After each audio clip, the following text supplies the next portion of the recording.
This is Naganika, lecturer in Commerce, Government Model Degree College, LR Reddy. So today we are going to discuss the types of financial markets. Types of financial markets. Now, a financial market is a broad term. It is describing any marketplace where buyers and sellers participate in trade of assets. Means so selling and buying of securities in these financial markets. So securities means equities, bonds, currencies and the derivatives. So these are called securities. So securities are traded in financial market. Now financial markets are typically defined by having transparent pricing, basic regulations on trading, cost and fees, and market forces determining the prices of securities that trade. Financial markets can be in nearly every nation. Now let us discuss about capital markets. So capital market is a long term funds. So it deals with long term investments.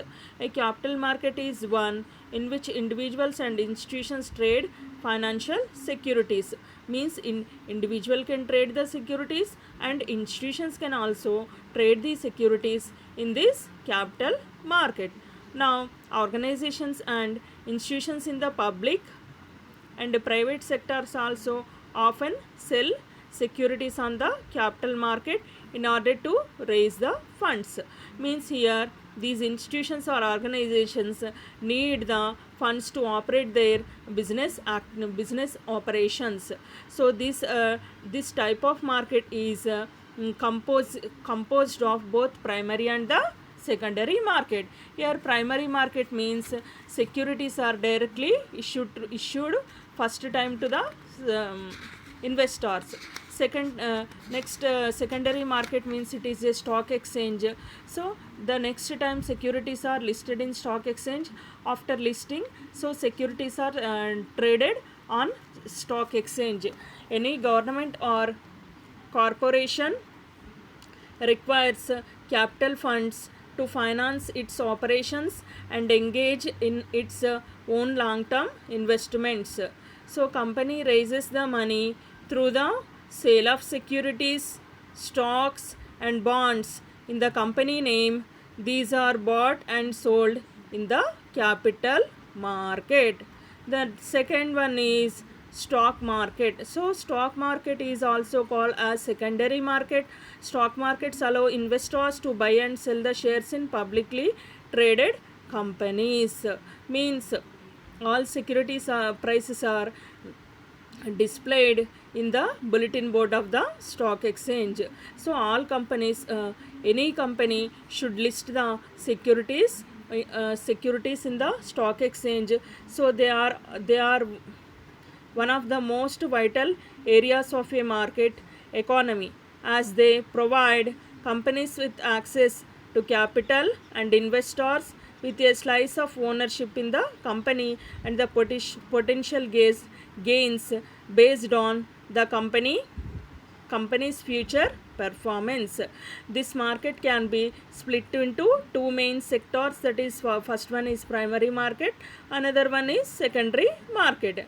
So the primary market is where new securities are first offered, means that is initial public offer. Next is subsequent trading is going in secondary market. So the next is bond market.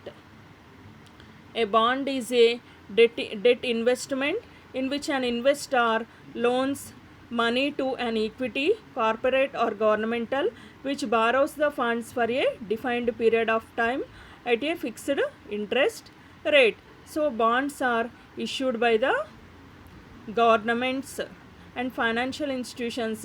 Bonds are used by companies, municipalities, states and US and foreign governments to finance a variety of projects and activities. Bonds can be bought and sold by investors on credit markets around the world. So this market is alternatively referred to as a debt, credit or fixed market. Means this bond market is called as debt market or credit market or fixed income market. It is such larger in nominal terms that world's stock market. The main categories of bonds and bonds are corporate bonds, municipal bonds, US Treasury bonds, notes and bills. These are categories of bonds. So these bonds are collectively referred to as simply treasuries. So the next one is money market. Here the money market is a segment of financial market in which financial instruments with high liquidity and very short maturities are traded. Means so less than 1 year the money market operations are conducted 1 day to less than 1 year. So this is less risk market, so highly liquidity.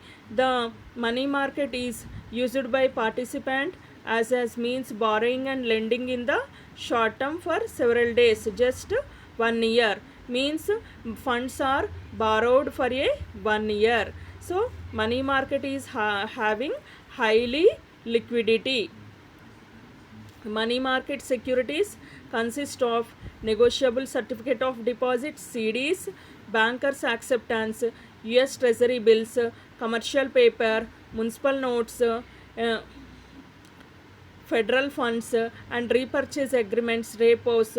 Money market investments are also called cash investments because their short maturities.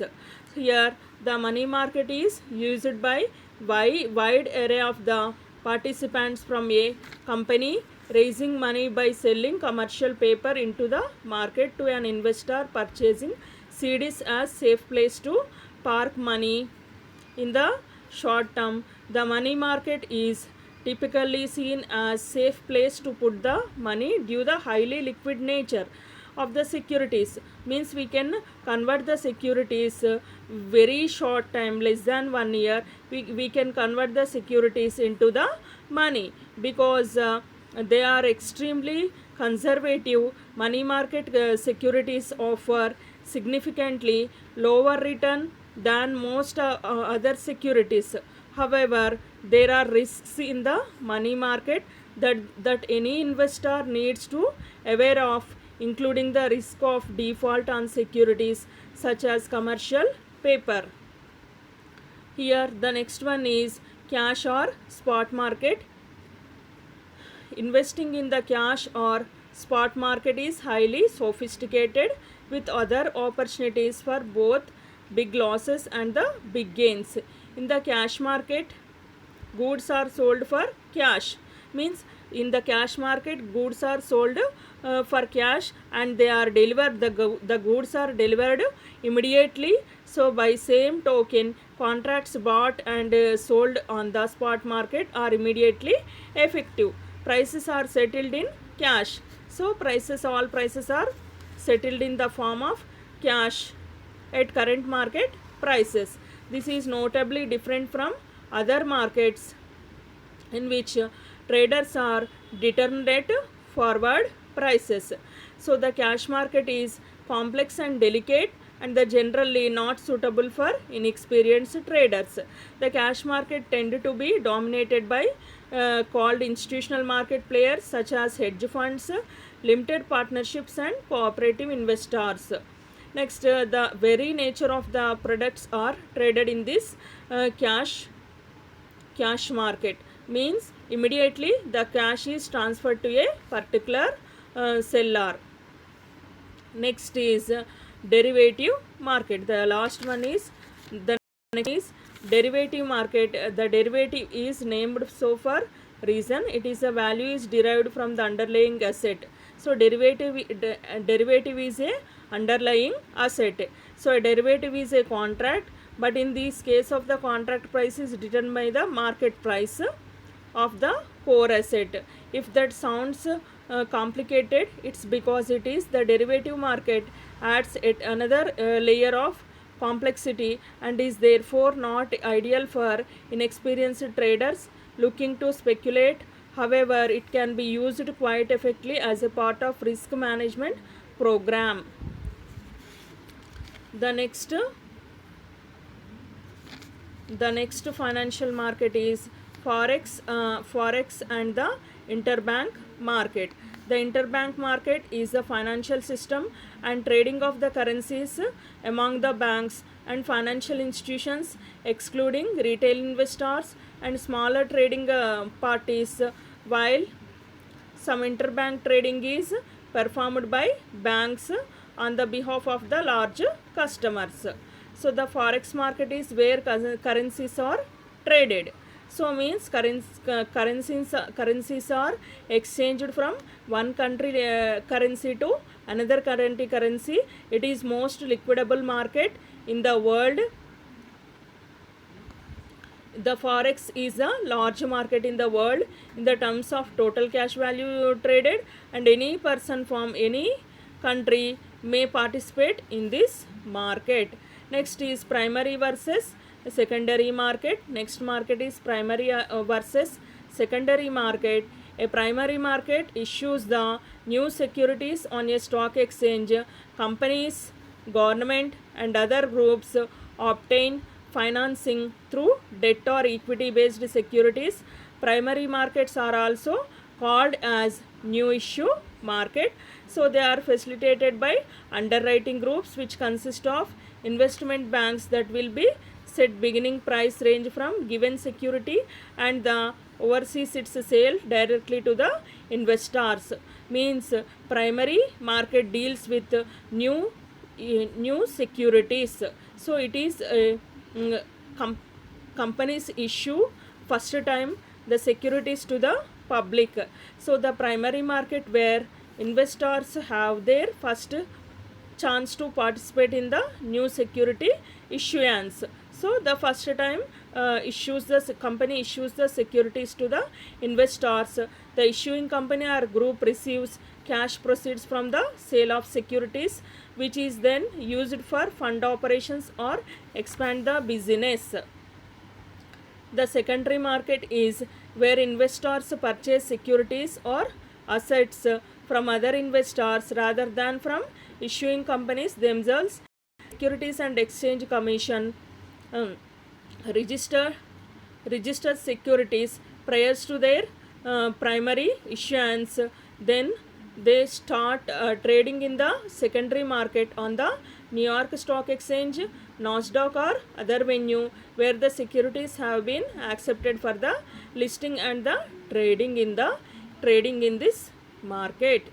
So the next market is OTC market. OTC stands for the over the counter market. So over the counter market is a type of secondary market, also referred to as a dealer market. The term over the counter refers to the stocks that are not trading in a stock exchange such as NASDAQ. So this OTCI bulletin board or the pink sheets. Neither these networks is an exchange or they describe themselves as provide the pricing information for the securities. OTC and pink sheet companies have far fewer regulations of comply with than the other trade shares on the stock exchange. Most securities that trade in the way of penny stocks or more from very small companies. It is called over the counter market. The next one is third and fourth markets. You might also hear the terms third and fourth markets. These don't concern individual investors because they involve the significant volumes of shares to be transacted per trade. These markets deals with transactions between broker deals and large institutions through over-the-counter electronic networks. The third market companies OTC transactions between broker dealers and large institutions. The fourth market is made up of transactions that take place between large institutions. The main reason these third and fourth market transactions occur to avoid the placing these orders through the main exchange, because access to the third and fourth market is limited. Their activities have little effect on the average investors.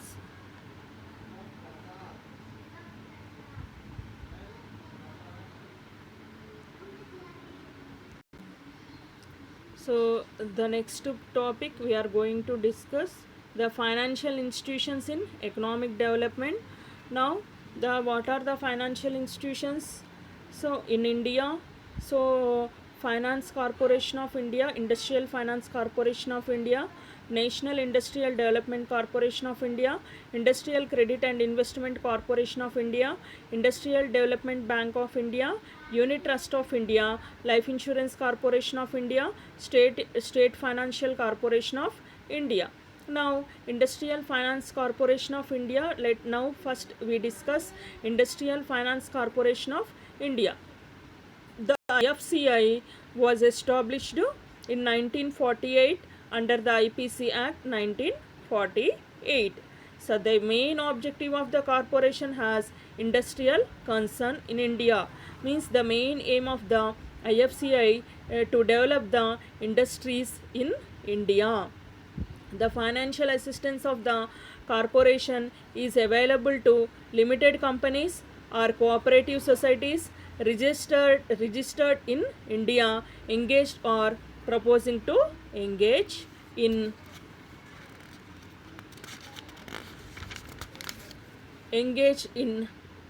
manufacturing, preservation or processing of goods. Second one is mining industry. Third one is shipping business. Fourth one is hotel industry. Next is generation and distribution of electronic power. So the management of the corporation is vested in board of directors consisting of whole-time chairman and 12 directors. In this directors board, so in this IFCI directors board, one chairman, 12 directors. Now the functions of the, let us discuss the functions of IFCI. Guaranteeing loans raised by industries from the capital market, scheduled banks or state cooperative banks which are repayable within a period of not exceeding 25 years. So the next function, underwriting the issue of stock, shares, shared bonds, debentures by industrial concerns. Next is granting loans or advances or subscribing to debentures of industrial concern, extending the guarantees in respect of defined payments by importers, subscribing directly to the shares of industrial units. So these are the functions of Industrial Finance Corporation of India. So capital and finance of financial resources of IFCI. The IFCI was set up with an authorized capital 10 crores, consist of 20,000 shares of 5,000 each. The authorized capital has now been increased to 20 crores. 50% of the paid up capital of IFCI is half by IDBI, 50% by scheduled banks, corporative banks and LIC and other insurance companies, trusts, etc. This is capital and financial resources of IFCI.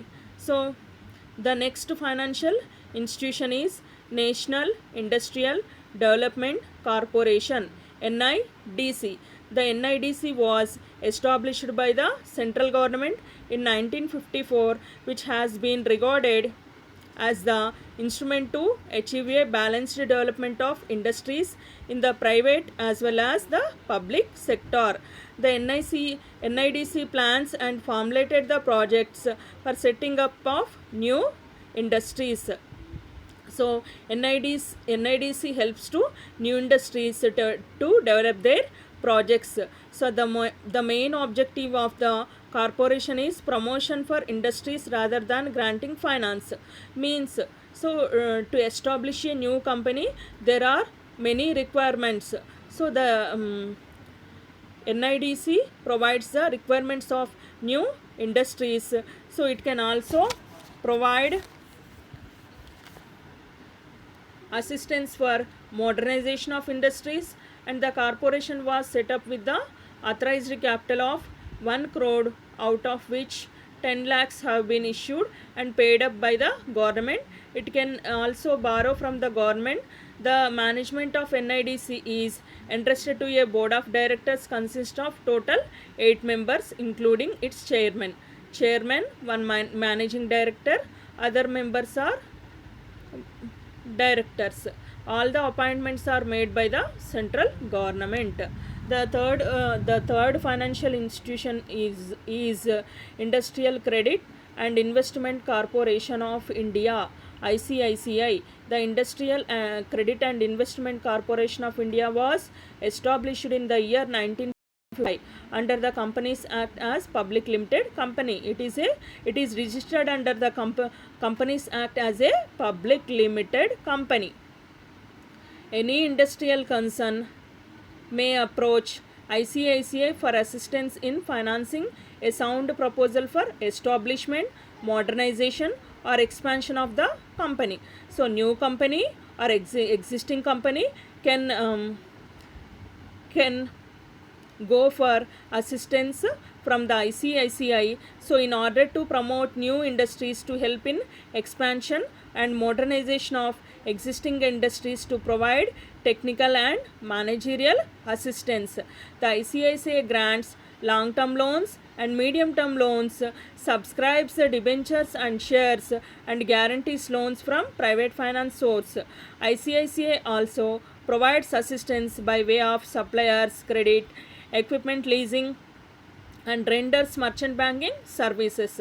The corporation was registered with an authorized capital of 25 crores divided into 5 lakhs equity shares of 100 each. It has also raised money by issuing the debentures. The next fourth one is Industrial Development Bank of India, IDBI. So Industrial Development Bank of India was established by Government of India in 1964 under the IDBI Act as a wholly owned subsidiary of Reserve Bank of India to provide the credit and other facilities for the development of industrial sectors.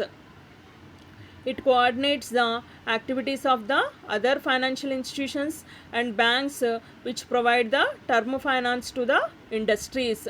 Means it gives more assistance to the industries.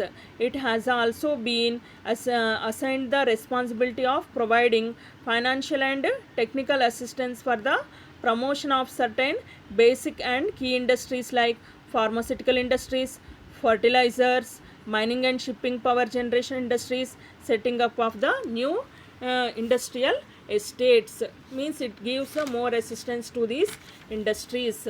So objectives of IDBI.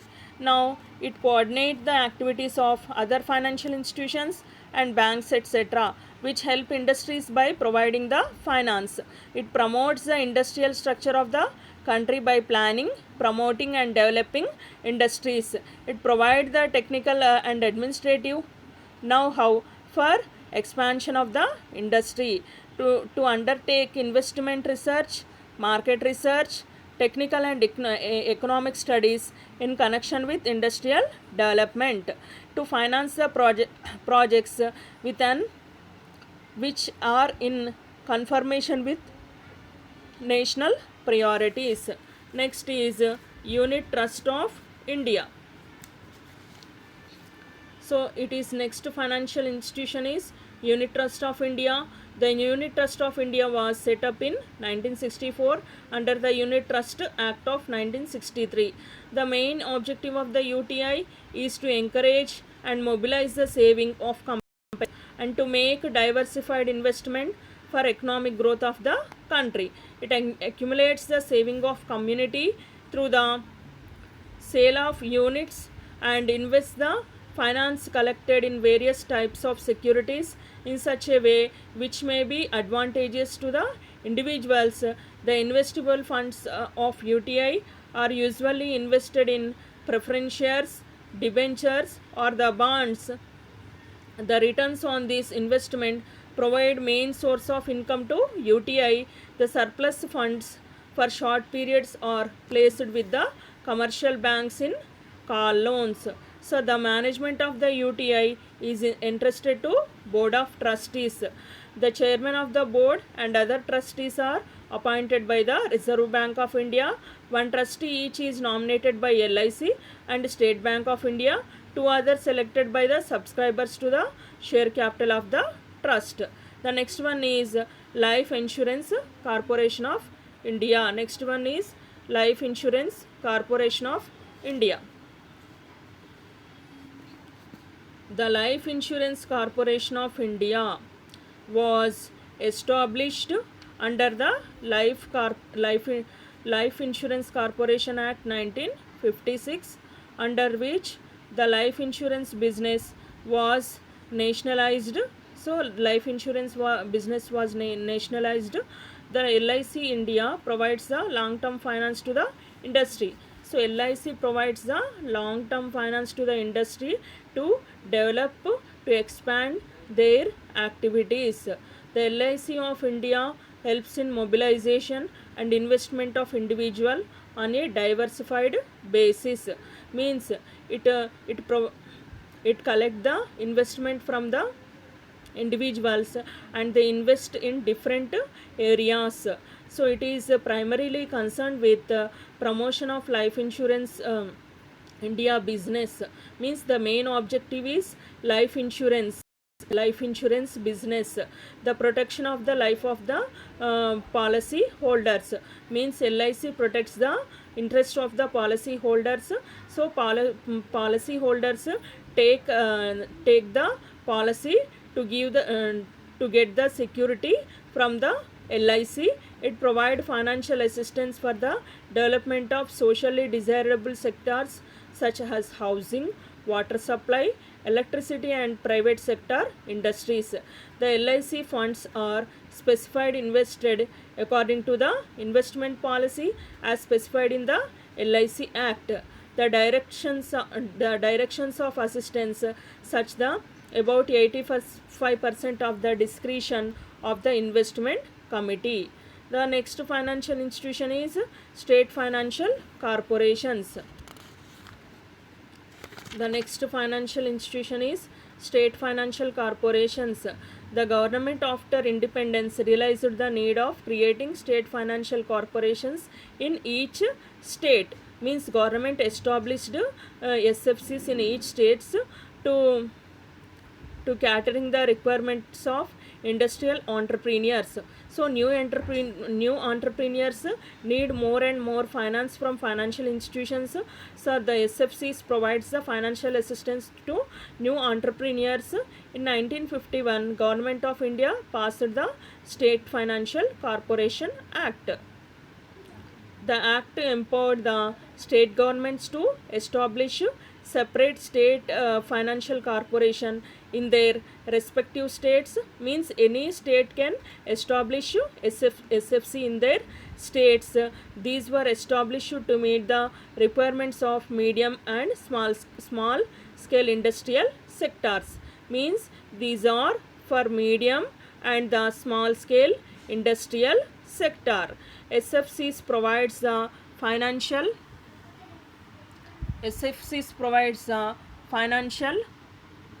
assistance to limited companies, partnerships, organizations and cooperative societies, state proprietorships and sole proprietorships and Hindu undivided families.